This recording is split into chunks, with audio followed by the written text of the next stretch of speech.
What's up, family? You're back with the nice guy with his diva. I'm Terrell, your calm, laid-back husband who thought being nice meant I ain't have any mess to clean up. Spoiler alert, I did. And I'm Rebecca, the dramatic diva, who thought my strong personality was just passion. Turns out some of that was just plain toxic, and I had to face it. So today's episode, toxic traits we had to unlearn, because saying, this is just how I am is easy. But growing up is better. Let's get into it. All right, let's start with our biggest clash. My toxic trait, I was a volcano. When I got hurt, it wasn't just a little attitude. It was yelling, slamming doors, throwing my words like grenades. And me, I was the opposite. I shut down completely.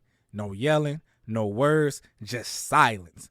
I thought that was noble. Like, look at me not adding fuel to the fire. But it actually made her feel invisible. I remember one fight early on. I was yelling about something dumb, like him leaving the gas tank empty. He just sat there and didn't say a word. The more he sat quiet, the louder I got. It turned into me calling him names, saying, "You don't even care about me. You're just like your dad." Whew. That one hit me hard. I stayed silent. But inside, I was boiling. But instead of saying, hey, that hurt me, I just checked out for 2 days. No talking, no touch, just cold. My calm was my toxic trait. It was punishing.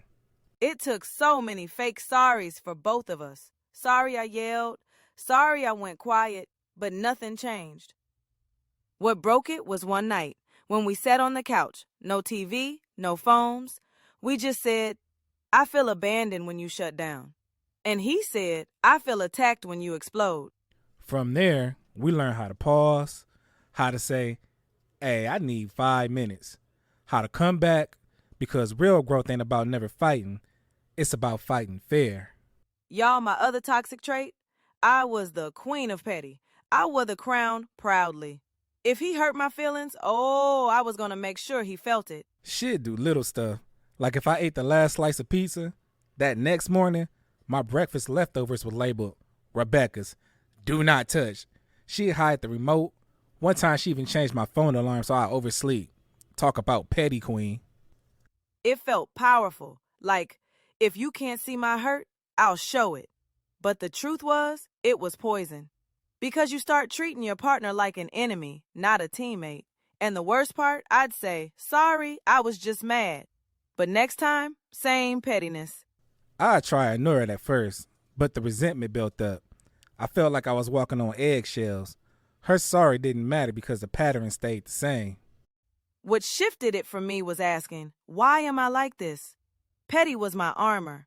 Growing up, if you didn't defend yourself, you got walked over. I had to unlearn that.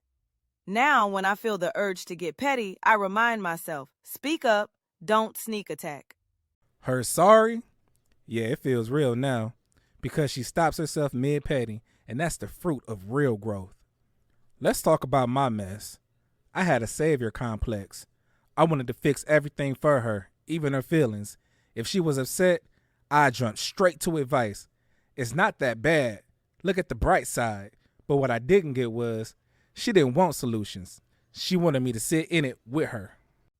I'd be pouring my heart out about my job or my family, and he'd hit me with, just pray about it, you'll be fine. I'd be sitting there like, boy, did you just dismiss me? I thought I was just helping. But really, I was making her feel like her feelings were an inconvenience. And then I say, sorry I made you feel like that, but I'll do it again the next time, and the next time, and the next time.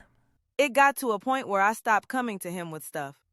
And that broke his heart more than anything. He'd say, why don't you talk to me anymore? And I'd say, because you don't listen, you fix. Now that woke me up. Now I ask, do you want comfort or solutions? 80% of the time, she just wants me to listen.